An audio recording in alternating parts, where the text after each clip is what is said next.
Chers amis, bonjour et bienvenue sur mon canal, la bibliothèque de Raphaël. Aujourd'hui, nous allons explorer l'album Tintin au Congo en fac-similé, c'est-à-dire dans sa version d'origine en noir et blanc de 1931 et dans sa version refondue par Hergé et en couleur de 1946. Pour cette vidéo, j'ai sélectionné pour illustrer mes propos une importante série de cases extraites des deux albums respectifs. Je n'apparaîtrai donc à aucun moment, contrairement à mes vidéos précédentes. Mais avant d'entrer dans le vif du sujet, n'oubliez pas de vous abonner à mon canal, de mettre un pouce vers le haut, de cliquer sur la cloche de notification et de regarder d'autres vidéos sur Tintin ou sur de grands écrivains que vous trouverez sur ce même canal. Je vous informe également que cette vidéo ne traitera pas de l'aspect colonialiste, paternaliste et du contexte historique de Tintin au Congo, car j'en ai déjà parlé longuement dans une autre vidéo que je vous invite à regarder sur ce même canal. Les aventures de Tintin au Congo parurent en feuilleton dans le supplément Le Petit 20e de juin 1930 à juin 1931. L'album sortira d'abord aux éditions Le Petit 20e puis chez Casterman. Refondu et colorisé en 1946 pour être remis au goût du jour de l'époque, ce sont ces deux versions en fac-similé, toujours disponibles aujourd'hui en librairie, que je vous propose de découvrir. La couverture de Tintin au Congo en fac-similé noir et blanc que l'on peut acheter de nos jours n'est pas l'original de 1931, mais celle publiée pour la première fois par Casterman en 1937. Elle est aussi celle qui inspirera Hergé pour la version couleur refondue de 1946. Sur cette image, on y voit Tintin accompagné de son chien Milou et de son guide congolais Coco dans une Ford T noire cabossée, capote rabattue, transportant les bagages de Tintin ainsi que sa caméra de reporter, le tout sous le regard étonné d'une girafe en pleine brousse. Les différences entre les deux couvertures sont minimes, couleurs mises à part. Dans le dessin de 1937, Tintin semble regarder le lecteur d'un œil sévère. Ces traits-là ont disparu dans la couverture de 1946 où il paraît plus détendu, regardant la route devant lui. En ouvrant l'album initial, on découvre un titre sans relief et sans illustration, juste le nom de l'auteur en bas et le nom de l'éditeur. Dans la version refondue, le nom d'Hergé est en haut de l'affiche. Les succès entre-temps se sont succédés. La forme du titre est travaillée et colorisée et une illustration de Tintin à la chasse orne cette seconde aventure. On peut noter que Hergé eut du mal à se mettre à la couleur après la Seconde Guerre mondiale. Il aurait voulu que les aventures de Tintin restassent en noir et blanc. Mais les bandes dessinées à succès aux États-Unis, et Mickey Mouse en particulier, avaient adopté la couleur. Dès la première case de l'histoire, on peut noter le travail d'Hergé qui a en réalité redessiné et retravaillé l'album initial en noir et blanc. Nous sommes à la gare du Nord de Bruxelles, aujourd'hui disparue. Tintin est sur un quai de gare. Dans les deux versions, on y reconnaît les garnements Quick et Fluke parmi les visiteurs, ainsi que Hergé. En revanche, dans le fond à droite, le chef de gare et le contrôleur sont remplacés dans la version couleur par les Dupont et Dupont que l'on ne verra plus jusqu'au cigare du pharaon.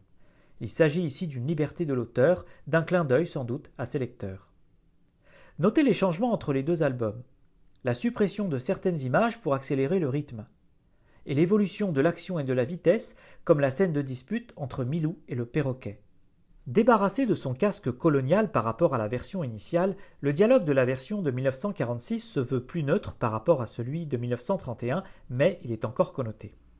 Tintin est célèbre en Afrique, il est lu et aimé.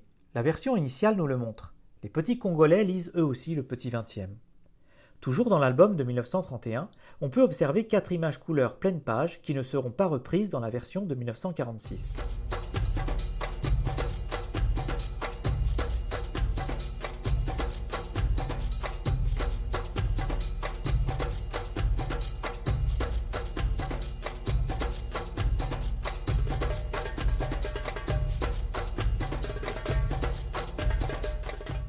Cependant, l'image initiale du sorcier sera reprise plus tard, dans une case, mais retravaillée.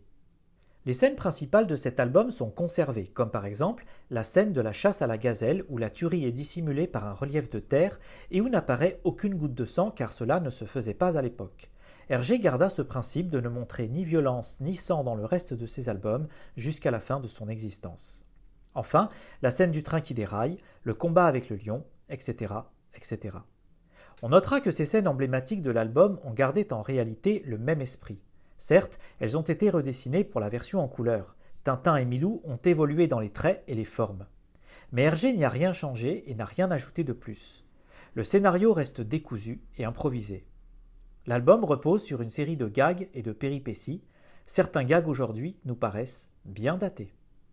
La scène qui fut la plus polémique il y a quelques années est celle avec le père venu pour évangéliser ainsi que le cours de géographie que Tintin donne dans l'album de 1931 et que Hergé corrigea en 1946, la leçon donnée en 1931 n'étant plus au goût du jour après la guerre.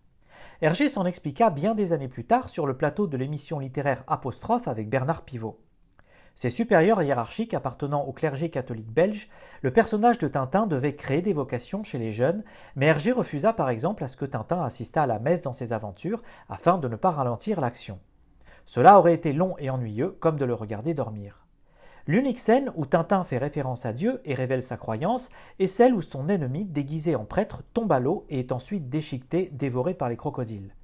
Tintin, dans les deux versions de l'album, garde la même réplique compassionnelle « Dieu est son âme ». Les scènes de chasse ou de lutte contre des animaux sauvages ont aussi été gardées. Tintin se livre à ce que l'on n'appelait pas encore du braconnage, avec par exemple la chasse à l'éléphant, espèce aujourd'hui en voie de disparition, et le vol des défenses pour en faire des objets en ivoire ou un trophée. À la fin de cette aventure, Tintin quitte le continent africain pour la Belgique et s'apprête à repartir vers une destination inconnue. En réalité, il s'agit des États-Unis, pays où Hergé voulait l'envoyer après l'URSS et non au Congo, comme le décida en réalité son patron, l'abbé Vallée. Dans la version couleur de 1946, Tintin, personnage qui se veut désormais universel, ne part plus en Belgique, mais en Europe. Et sa destination est connue par le lecteur. Il s'agit de la ville de Chicago, la ville d'Al Capone et des gangsters. En dernière page, les Congolais pleurent le départ de Tintin et les chiens le départ de Milou. Les deux personnages ne remettront plus jamais les pieds au Congo, qui obtint son indépendance le 30 juin 1960. Hergé n'y mit en réalité jamais les pieds. Pourtant, Tintin revint en Afrique dans ses aventures, comme par exemple dans Le Crabe aux pinces d'or, où il traversa le Sahara avec le capitaine Haddock. Si l'album de Tintin au Congo n'est pas le meilleur d'Hergé, il est intéressant d'un point de vue historique afin de voir et de comprendre le contexte de cette époque aujourd'hui disparue et de savoir comment on percevait le continent africain en Belgique, mais aussi dans certains pays d'Europe. Je vous remercie d'avoir regardé cette vidéo et vous dis à très bientôt.